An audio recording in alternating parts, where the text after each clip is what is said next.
جو شخص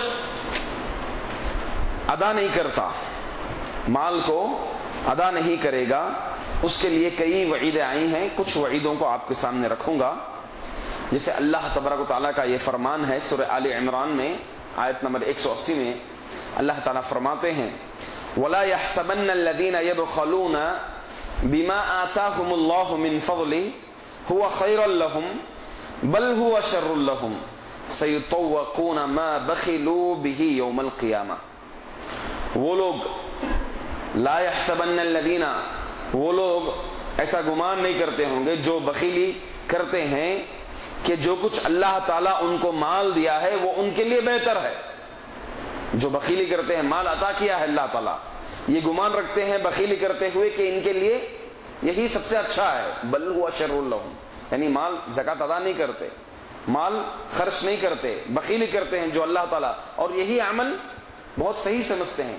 تو اللہ تبارک و تعالیٰ نے کہا بل ہوا شر لہم، یہ ان کے لیے یہ برا عمل ہے، ان کے لیے شر ہے یہ چیز. سیطوقون ما بخلوا به یوم القیامہ. جس مال کی وہ بخیلی کرتا تھا، جس مال سے وہ بخیلی کرتا تھا، جس مال کو وہ خرچ نہیں کرتا تھا، تو کل قیامت کے دن توق پہنایا جائے گا. وہ مال اس کے گلے میں ڈالا جائے گا، توق پہنا جائے گا اس مال کا.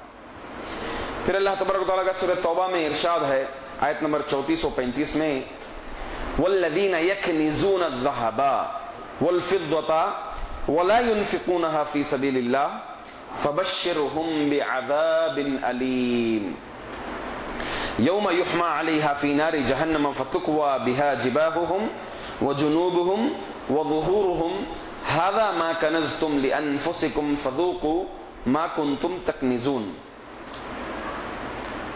اللہ تعالیٰ کا ارشاد ہے جو لوگ سونا اور چاندی کو جماتے ہیں پھر اس کو اللہ کے راستے میں خرچ نہیں کرتے، فبشرہم بعذاب علیم، انہیں دردناک عذاب کی خوشخبری دے دو، انہیں دردناک عذاب کی خوشخبری دے دو، بشارت دے دو. یہ ایک ڈانٹ کے طور پر ہے، ڈپٹ کے طور پر، ڈانٹ و ڈپٹ کے طور پر ہے کہ زکوٰۃ مال دیا ہے اللہ تعالیٰ، اس سے خرچ نہیں کرتے تو انہیں دردناک عذاب کی بشارت دے دو. ایک ڈانٹ کے طور پر ہے. ایسا عربی میں عموماً یہ اصطلاحات استعمال ہوتے ہیں. یوم یحمى علیہا فی نار جہنم فتکوى بها جباہہم وجنوبہم وظہورہم. اسی مال کو جو ہے کل قیامت کے دن تپایا جائے گا، پھر اس کی پیشانیوں پر، اس کی کمر پر سب داغ لگایا جائے گا. اسی مال سے پھر کہا جائے گا ھذا ما کنزتم لانفسکم، یہ وہی مال ہے جس کو تم جمع کرتے تھے. فذوقوا ما کنتم تکنزون، اب چکو اس مال کا، جو کچھ تم جمع کرتے تھے اب چکو. پھر اللہ تبارک و تعالیٰ نے یہ بھی کہا ویل للمشرکین، مشرکیوں کے لیے ویل ہے. کون مشرکین؟ الذین لا یؤتون الزکاۃ وہم بالآخرۃ ہم کافرون، جو زکوٰۃ ادا نہیں کرتے اور آخرت کے دن کا انکار کرتے ہیں، وہ مشرکوں کے لیے ویل ہے.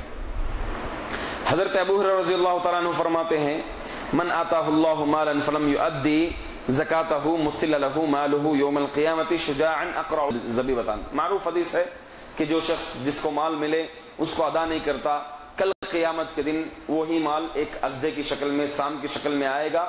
اس کے آنکھ کی صفت بھی بیان کی گئی ہے اور اس کے جبڑوں کو پکڑے گا، کہے گا کہ میں تیرا مال ہوں. یہ عذاب اس کو دیتے رہیں گے. پھر اسی طریقے سے اونٹوں جانوروں کے تعلق سے جو شخص جانوروں کا اونٹ ہو یا بکری ہو یا بیل ہو، گائیں ہو، اس کی اگر زکوٰۃ ادا نہیں کرتا تو اس کے تعلق سے آتا ہے کل قیامت کے دن وہ اپنے چہرے کے بل سو جائے گا، سلا دیا جائے گا اس کو. پھر اونٹ اس کے اوپر سے کھندلیں گے، رگڑیں گے اس کو اور اس کو کاٹیں گے، اور اسی طریقے سے گائیں وغیرہ اس کو رگڑیں گے، بکریاں اس کو رگڑیں گے. جو سنگ نہیں ہوگی دنیا میں اللہ تعالیٰ ان کو بھی سنگ دے دے گا، سنگ سے ماریں گے. یہ عذاب اس کو آخر تک ہوتا رہے گا، ایک لمبی مدت تک اس کو یہ عذاب ہوتا رہے گا. تو یہ زکوٰۃ کا مانع، اس پر جو وعیدیں ہیں اس کو بیان کیا.